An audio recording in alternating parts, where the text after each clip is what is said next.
What if a championship title wasn't just, about who's holding the belt right now? What if it was more like a living history book for a whole sport? Yeah, like a chronicle of all the wild changes and evolution. Exactly. And today, we're doing a deep dive into one title that really fits that bill. Hmm. The NWA World Heavyweight Championship. I mean, this thing has seen everything. It really has. We're talking legitimate unifications, really controversial reigns, big organizational shakeups. It's quite a story. It is. And we've dug into some pretty solid sources for this. We've looked at detailed Wikipedia entries, NWA title archives, trying to pull out the key stuff. The goal here is really to unpack that legacy, look at what makes this title unique, and, hit some of those surprising moments, the drama in its history. So basically, you're getting a shortcut to understanding one of wrestling's truly iconic championships. Let's jump in. Okay, so to really get the context, you have to go back to the beginning. The National Wrestling Alliance, the NWA, it was founded July 14th, 1948, in Waterloo, Iowa, actually.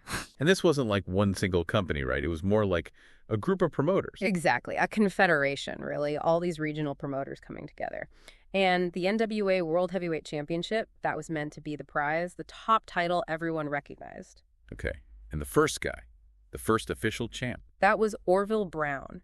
And right away, his reign kind of set a tone. He didn't just get handed the belt. Right, he unified some titles. He did. He unified the Midwest Wrestling Association's World Heavyweight Championship and also the Iowa version of the NWA World Heavyweight title into the main NWA Championship.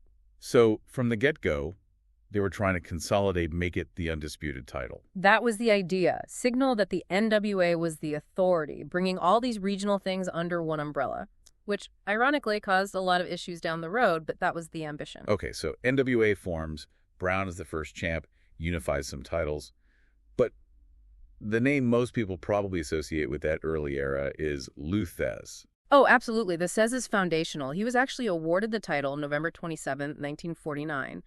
Orville Brown had a car accident, career-ending injuries, really tragic. Wow. So Thesz steps in. What made his run so important? He really cemented the title's prestige, didn't he? He really did. I mean, yes, he was an incredible wrestler, technically brilliant, but he also had this political skill, He could navigate that fractured wrestling world, all the different promoters. And those unifications he did weren't just about winning matches. No, they were strategic power plays for the NWA. He became known as the undisputed champion of all wrestling. How did he pull that off? Which titles did he bring in? Well, he already held the National Wrestling Association's World Heavyweight title from 48. Then in 52, he beat Baron Michel Leone for the Los Angeles Olympic Auditorium's World Heavyweight Championship. So he's collecting all these belts that call themselves world titles. Exactly. And by holding them all, he personified that NWA vision of one single global champion. Super important for their credibility back then. And the records he set are just staggering. They really are. Longest single reign, 2,300 days. Wait, how long is that? Over 6 years? Over 6 years, yeah, from late 49 to March 56. And his combined reigns across 3 stints as champ. 3,749 days, almost 10 and a half years total. Incredible. That kind of stability must have been huge for the NWA. It was the bedrock. Thesz was the NWA title for a long, long time. Gave it immense prestige. But you mentioned irony earlier. Even with Thesz being so dominant, it wasn't all smooth sailing, was it? There were controversies even then. Right. That whole undisputed idea, it got tested. Like in 1955, Leo Nomolini beat Thesz by countout or DQ, I think. Okay. California recognized Nomolini as champ. The wider NWA, nope, didn't count. So disagreement between territories already. Exactly. And then in 57, Thesz got injured. Edouard Carpentier was awarded the title. Some places recognized Carpentier, others stuck with Thesz. Eventually, the NWA just voided Carpentier's claim altogether. So right from the start, who the real champion was could be fuzzy, depending on where you were. Precisely. It shows that NWA authority, while strong, wasn't absolute. Recognition was everything, and it was constantly being negotiated. That really sets the stage, doesn't it? Because the next few decades, say the 60s through the 2000s, that seems to be when the turbulence really hit. Major shifts happening. Oh, yeah. That's when things get really complicated. And one of the biggest, maybe the biggest early breaks was in 1963, the WWF split. Worldwide Wrestling Federation. Right. That came directly from an NWA title match. It did. Buddy Rogers lost the NWA title to Lou Thesz, January 24th, 1963. It was a one-fall loss. But promoters up in the Northeast, they refused to recognize it. He just said, nope, Rogers is still our guy. Pretty much. They broke away, formed the WWF, and just declared Buddy Rogers their first WWF World Heavyweight Champion. Wow. So the NWA's unified vision just fractured right there. Big time. It was seismic, like you said. Suddenly, there's this major competing claim to being the world champion. It forced everyone to question what that even meant anymore, showed the NWA wasn't all powerful. And beyond huge splits like that, there were just weird situations, reigns that happened but didn't count. People refusing the title. A whole series of them. It's actually fascinating. It really highlights how the NWA committee, the board, whatever, constantly stepped in to say yes or no. Okay, give me some examples. What kind of things happened? All right, so check this out. 1962, Bruno Sammartino beats Buddy Rogers, but Bruno refuses the title. Refuses it. Why? Claimed Rogers wrestled hurt, had a groin injury or something, so title goes back to Rogers. Okay. Then, same year, Bobo Brazil beats Rogers. Rogers again claims a groin injury. Brazil initially refuses the belt out of respect or maybe confusion. This groin injury sounds convenient. Right. Well, later, a doctor checks Rogers, says he's not injured enough to forfeit, so Brazil is declared champion. But the NWA, even today, does not officially recognize Bobo Brazil's reign. So he held the belt, but it doesn't count in the official history. Exactly. Just wiped. Then there's Gene LaBelle in 1960, beats Pat O'Connor. Then he apparently hits the Texas commissioner with the belt. Oh, wow. Okay, that's not good. No, decision reversed immediately. Title back to O'Connor. NWA doesn't recognize LaBelle's brief win. So winning wasn't always enough. Your conduct mattered, or the NWA's politics mattered more. Totally. And this stuff continued. Fast forward to the 80s, 1982, the Midnight Rider beats Ric Flair. Who was actually Dusty Rhodes under a mask. Yep, big angle. But NWA rules said a masked wrestler couldn't be champion unless he unmasked. Ryder refused, had to give the title back. The rules getting in the way. See? The NWA asserting control again. Same year, Jack Veneno beats Flair in the Dominican Republic. Huge local hero. Okay. But Veneno apparently refused to defend the title outside his home country. So title returned to Flair the same day, not recognized. That's brief. And then Carlos Colon beats Flair in Puerto Rico in 83. Another one the NWA doesn't recognize. So you see this pattern. Wins happen, but unless the NWA officially sanctions it and the circumstances fit their rules, it's like it never occurred. It really underscores how much power that NWA board held over who they considered the legitimate champion. Immense power, and often controversial, definitely. So besides these individual title disputes, the whole structure of wrestling was changing too, right?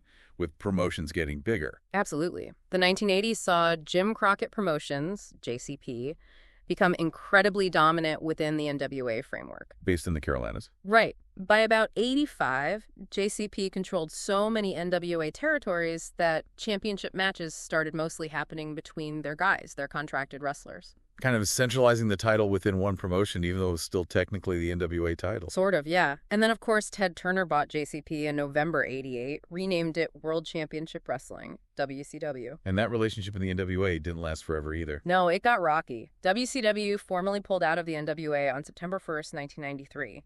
But even before that, things were messy. Ric Flair, the NWA champ, signed with the WWF, WW Now, back in September 91. So he just left with the belt. He was stripped of the NWA title, but WCW still had the physical belt, the famous big gold belt. They actually kept using it, calling it the WCW International World Heavyweight Championship for a while. While the NWA declared their own title vacant. Yep. So you had this weird split, two entities claiming lineage from the same title, essentially. It really fragmented things. And WCW wasn't the only big defection. ECW had a pretty dramatic exit too, didn't they? Oh, the Shane Douglas moment. August 1994. ECW hosts an NWA World Title Tournament. Shane Douglas wins it. Okay, so he's the new NWA champion. For about 5 minutes, he gets handed the belt, grabs a microphone, and just goes off. He refuses the NWA championship, calls the NWA tradition dead, throws the belt down, and declares his ECW championship a world title. Wow. That's throwing down the gauntlet. It was incredibly defiant, a huge statement. ECW immediately withdrew from the NWA. It just showed how these newer, edgier promotions were challenging that old NWA authority head on. So the NWA is losing its grip, losing major partners. What did they do then? Well, they tried a different approach for a while. From 2002 to 2007, they had a licensing deal with TNA Total Nonstop Action Wrestling. So TNA got to use the NWA Championship on their shows. Exactly. TNA controlled who held it, booked the matches. It gave the title a national TV platform again, which was needed. But that ended too. It did. The agreement finished in May 2007. Christian Cage was the champion at the time, and he was stripped. TNA then introduced their own world title. So another cycle. A partnership gives the title visibility, then the partner moves on, and the NWA title is sort of left hanging again. It really highlighted that ongoing struggle for the NWA to find a stable, consistent home for its main championship in the modern era. Which brings us more or less up to date, the modern era. Tom Latimer is the current champion, right? Correct. As of today, July 3rd, 2025, Tom Latimer is the champ. First reign. Beat EC3 back at the NWA 76th anniversary show, August 31st, 2024. So he's had a decent run already, over 300 days. Yeah, a solid reign.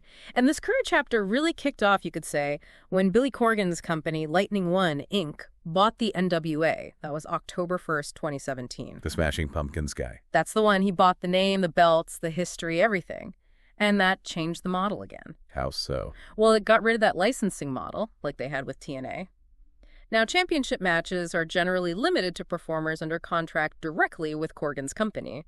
They also tweaked the name slightly back to NWA World's Heavyweight Championship. Trying to centralize it, build the NWA brand under one owner. Exactly. A different strategy to rebuild, trying to avoid the pitfalls of the past, reliance on other promotions, or shifting territories. When you look back at the whole history, the stats are pretty wild. How many official reigns does the NWA even recognize now? They currently recognize 102 individual reigns, which is a lot. It is. And like you said, that number itself tells a story, doesn't it? Resilience, maybe, but also instability. Constant change. I think so. Each reign, especially some of those shorter or disputed ones we talked about, represents a moment, a struggle for control, for legitimacy. But yeah, 102 champs. And Ric Flair has the most. By far. 9 officially recognized reigns. He was just synonymous with that belt for such a long time, through thick and thin, a real anchor during turbulent periods. Then you have the shortest reign, Mhm. Shane Douglas. Yeah. Less than a day, because he threw it down. Right. His refusal was probably more impactful than actually holding it.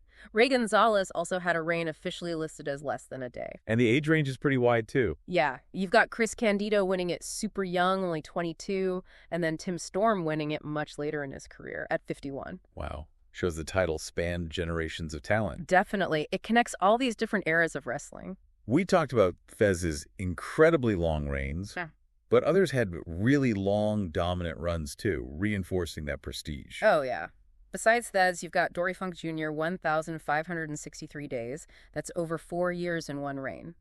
Dan Severn held it for 1,479 days. Severn. That was in the 90s, right? Yeah, during a period where the NWA maybe wasn't on the biggest stage, but Severn gave the title credibility through his sheer legitimacy as a fighter. Gene Kiniski had a long run back in the 60s, over 1,100 days. And more recently. Nick Aldis, he had a really significant reign in the Corgan era, 1,043 days. Helped reestablish the title's importance. So these long reigns, mixed in with all the chaos and short reigns, it kind of mirrors wrestling itself. You know? Yeah. Periods of stability, periods of upheaval. I think that's a great way to put it. The title's history reflects the industry's history. Okay, so we've covered a lot of ground. That was quite the whirlwind tour through the NWA World Heavyweight Championships history. Yeah. From those unified beginnings to all the splits, the controversies, the rebirths. It really is complex, isn't it? But what comes through is that this title, this belt, it's more than just metal and leather. It's this powerful symbol that somehow managed to navigate, you know, the old territories, the rise of national giants like WWF and WCW, and now this modern streaming era. Yeah, it's persisted. Even when the organizations around it were falling apart or changing drastically, the idea of the NWA title held on to its prestige. Which is pretty remarkable, all things considered. So, thinking about all of that, all the politics, the disputed finishes, the Times champions just refused the belt or got stripped. What does the enduring legacy of the NWA World Heavyweight Championship tell us? What does it say about power, about who gets recognized, and how stories get told in pro wrestling? That's the big question, isn't it? Yeah. What does it really take for a symbol like that, a championship, to actually last through decades of constant change and, frankly, chaos? Something for you to think about.